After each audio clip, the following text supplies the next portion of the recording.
오늘은 바벨론의 1차 침략, 바벨론의 1차 침략, 이런 제목으로 말씀을 상고합니다. 이 연대기 성경은 이제 이 부분이 두 군데서 짤막하게 네 절을 모아서 말씀을 하고 있는데, 짤막한 네 절이지만 사실은 아주 중요한 한 사건을 다 여기에 포함하고 있어요. 그게 바로 그렇게 오랫동안 이제 여러 선지자들을 통해서 하나님이 경고하신 것이 이제는 성취되기 시작했다는 거. 좋은 것이 아니고 아주 나쁜 일이 성취됐어요. 그게 바로 유다까지 이제 바벨론에게 침략을 당하는데, 여기 제목이 1차라고 하는 거는 2차, 3차까지 있다는 거예요. 그래서 이 경고의 예언이 드디어 이제 현실로 드러나서 바벨론이라고 하는 나라가 세계를 제패하게 돼요. 이때가 BC 605년인데 세계를 제패하면서 바로 유다도 침략을 당합니다. 그 당시에 이제 북쪽에 아수르 나라가 세계를 제패했던 첫 번째 그 제국이었는데 바벨론에게 멸망을 당해요. 그 틈을 타서 애굽, 이집트가 쳐들어갑니다. 자기들이 패권을 잡으려고. 그런데 바로 그 갈그미스라고 하는 지금의 이라크 북부 지역, 유브라데 강 상류죠. 거기에서 대전투가 벌어지는데 그만 이집트가 패전을 해요. 그리고 쫓겨갔는데 바벨론 그냥 놔둘 수가 없죠. 완전히 결정타를 매기려고 이제 바벨론이 이집트를 공격하는데 그 길목이 유다예요. 유다를 지나야 이집트까지 가는 거예요. 그래서 이 BC 605년이 아주 세계 대전이 일어난 것입니다. 그 당시에 세계 대전이 일어난 거예요. 그 유명한 역사적인 갈그미스 전쟁이라고 해요. 거기서 판도가 완전히 뒤집어져서 바벨론이 제2의 제국이 되고 아수르를 이어서, 그리고 애굽은 기어 올리려다가 완전히 패망해서 일시 멸망을 당하는, 세계가 재편되는 역사가 일어나요. 그리고 하나님의 선민나라 북이스라엘은 이미 BC 722년에 멸망을 당했고, 그로부터 이제 100년도 지나간 후에 이렇게 BC 605년에 유다도 바벨론에게 1차 침략을 당함으로써 그 다음에 BC 597년에 2차 침략, BC 586년에 3차 침략을 통해 완전히 유다도 멸망당해. 바벨론에게 완전히 멸망. 세 차례에 걸쳐서 계속 포로로 끌려가고 모든 거 다 약탈당하고 유다는 완전히 황폐해진 거예요. 그로부터 70년 동안 황폐했다가 하나님이 70년 후에 포로에서 돌아온다는 걸 예레미야를 통해 예언하신 대로 이제 다시 BC 536년부터 1차, BC 455년 2차, BC 444년 3차 이렇게 돌아오는 거예요. 그러니까 하나님의 방법은 기가 막혀요. 그렇게 많은 경고를 했는데 말 안 듣는 유다, 1, 2, 3차에 걸쳐서 그들을 멸망시켰다가 그들이 회개하는 기간 적어도 70년을 두고 회개하니까 다시 1차, 2차, 3차로 돌아오게 하시. 하나님 뒤끝이 대단한 분이에요. 정확하게 하나님 나라와 사람을 다루신다는 것을 우리 깨달아야 돼요. 그래서 바로 그 시작점이 오늘 이 본문입니다. 그래서 세 가지로 이제 간단하게 바벨론의 1차 침략의 그 상황을 설명할게요. 첫째, 열왕기하 24장 1절 상반절에 보면 시기를 말씀하고 있어요. 시기. 그 때가 어느 때냐 하는 걸 말씀하고 있는데, 여기 여호야김 시대에 바벨론 왕 느부갓네살이 올라오매 여호야김이 3년간 섬기다가 그랬어요. 그러니까 여호야김이 왕이 된 지 3년이라는 뜻이에요. 그때가 BC 605년이에요. 그럼 누구를 섬겼느냐? 이 애굽을 섬기고 있었어요. 왜냐하면 애굽의 바로 왕이 그 요시야를 죽이고 유다가 여호아하스를 왕으로 막 세워놨는데 3개월 만에 폐위시켜버리고 허수아비 왕 여호야김을 애굽의 왕이 세워버렸어요. 그리고 3년 지나갔다는 거예요. 그러니까 BC 608년에 왕이 됐는데 지금 BC 605년에 침략당했다, 그 뜻이에요. 왕노릇 3년 만에 침략을 당했어요. 그런데 자기가 왕이 된 건 애굽 왕에 의해서 왕이 됐는데, 이 반대로 저 바벨론 왕이 쳐들어와 가지고 침략을 당했으니 어떻게 되겠어요? 큰일 난 거죠. 이와 같이 끝까지 거역하는 자, 그 끝은 망하는 거예요. 하나님이 요시야 시대 때에 나라를 개혁시키고 살리려고 애를 쓰셨잖아요. 그런데 요시야 왕은 말씀이 살아나고 개혁을 하고 올바르게 돌아섰지만 나라와 백성은 안 움직인 거예요. 그래서 결국 요시야도 죽게 되고, 그 뒤에 아들 여호아하스가 왕이 되긴 했어도 애굽이 패권을 잡으려고 이제 북쪽으로 올라가면서 유다를 먼저 이렇게 쳐서 자기들 속국으로 삼는 바람에 여호아하스도 폐위되고 여호야김 왕이 이렇게 왕이 됐어도 완전히 애굽의 그런 조공이나 바치는 이런 허수아비 왕이었는데, 이제는 또 바벨론이 그 애굽을 쳐버리니까 이제 세상이 싹 바뀌어진 거예요. 애굽은 쏙 들어가 버리고 바벨론의 시대가 도래했어요. 이 결정타가 갈그미스 전쟁이라는 거예요. 세계가 확 변화되는. 그 사이에 유다 나라는 완전히 끼어가지고 북쪽과 남쪽의 양대국 사이에 유다는 중간에 길목이에요. 오르내리는 길목.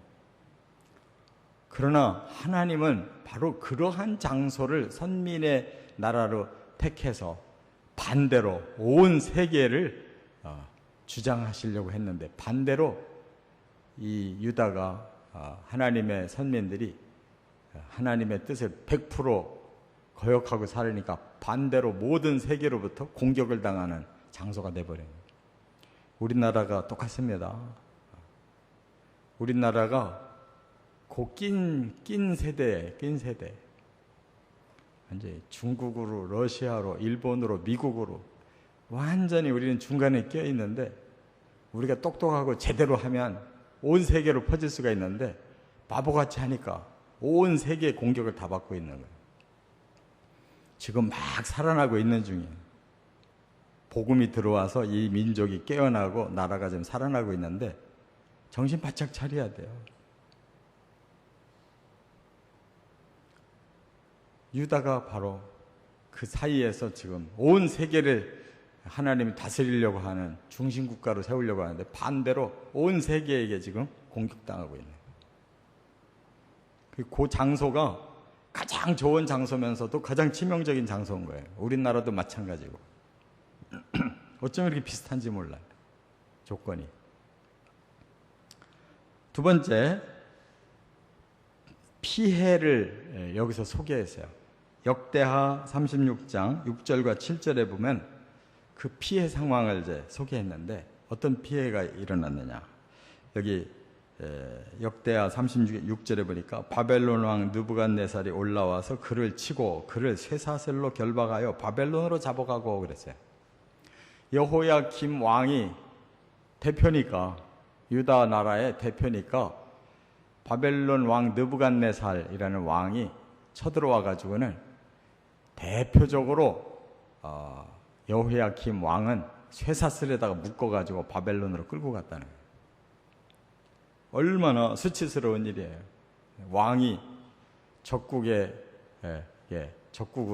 이렇게 쇠사슬에 잡혀서 끌고 가고, 마지막 시드기야는 더 말할 것도 두 눈이 뽑히기 전에 자식들, 가족들 전부 죽이는 거 두 눈으로 보게 하고, 그리고 두 눈 뽑아가지고 쇠사슬에 묶여서 끌려가서 죽었어요. 이 여호야김은 아무것도 아니에요. 이와 같이 그 나라의 왕이 이렇게 수치스럽게 끌려갔을 때 그 나라 망한 거죠. 또 여기 7절에는 뭐라고 그랬어요? 느부갓네살이 또 여호와의 전 기구들을 바벨론으로 가져다가 바벨론에 있는 자기 신당에 두었더라. 하나님의 성전의 기구들 싹쓸이 해가지고 가지고 올라왔어요. 완전히 하나님을 수치스럽게 만든, 하나님을 발가벗긴 것과 똑같아. 이게 누구 때문에? 하나님 경외하고 하나님을 쓰겠다고 한 선민이 이처럼 엉터리로 하니까 하나님이 이방 나라에게 수치를 당하는 거예요. 이 기구들이 나중에 바벨론 느부갓네살의 그 자식이 벨사살이라고 하는 왕이 그거 가지고 술 따르고 먹다가 메데 파사에게 멸망당한 거예요. 그래서 바벨론 나라 끝장나요. 하나님 성전 기구 가지고 술 따라 먹고 파티하다가 그 바벨론 나라가 멸망당해요. 하나님이 뒤끝이 장렬한 분이에요. 가만 안 놔둬. 이때 바로 다니엘이 끌려간 거예요. 그러니까 1차, 2차, 3차 포로가 있어요. 1차 때 포로가 다니엘과 세 친구가 그때 끌려간 거예요. 그때 끌려간 사람들의 이름 중에 이제 이들이 유명한 거예요. 다니엘과 세 친구. 그거 어디서 할 수 있느냐? 바로 다니엘서 1장을 딱 들어가면 이걸 설명하고 있어요. 이 여호야김 때에 이렇게 침략을 당했다. 그러면서 다니엘이 그때 세 친구와 함께 포로가 돼서 똑똑하기 때문에 왕실에서 의도적으로 그들을 길렀다. 이런 얘기가 쫙 나오는 거예요. 그러니까 하나님은 전화위복을 또 시키시는 거죠. 나라는 망하되 인재는 발굴해서 그 당시에 국제 무대에 왕실에서 공부하게 해가지고 세계적인 석학을 만들어서 바벨론을 멸망해도 페르시아 시대까지도 이 다니엘이 총리를 하게 하시는, 세계 역사를 움직이는데 활약하게 하셨어요. 참 아이러니하잖아요. 나라는 쫄딱 망했는데 그 선민 중에 쓸만한 사람은 하나님 뽑아서 딱 썼어요. 그 시대에도.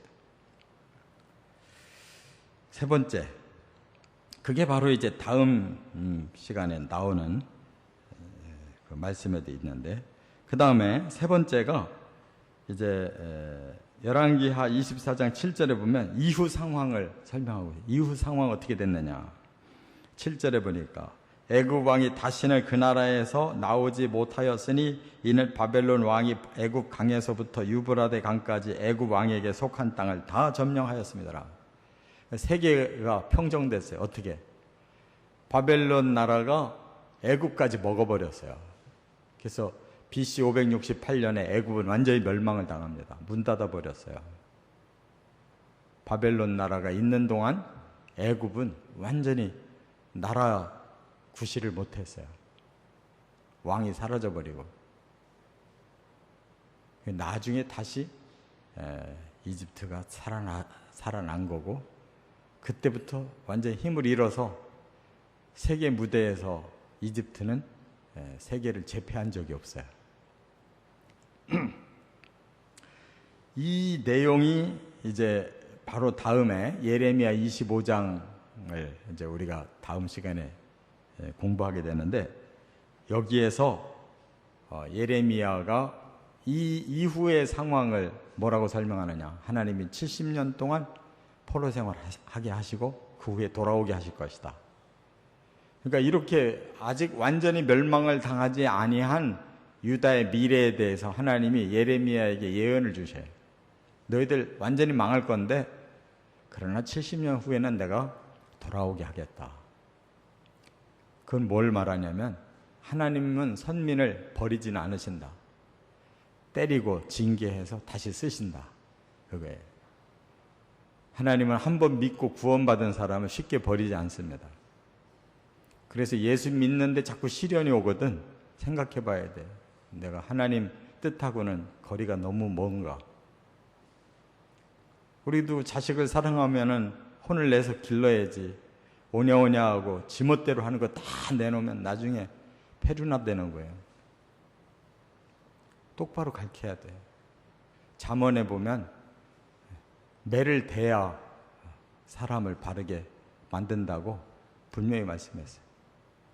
사람은 태어나면서부터 죄성이 강해서 그 인격에다가 모든 걸 맡기면은 사람은 타락하는 거예요.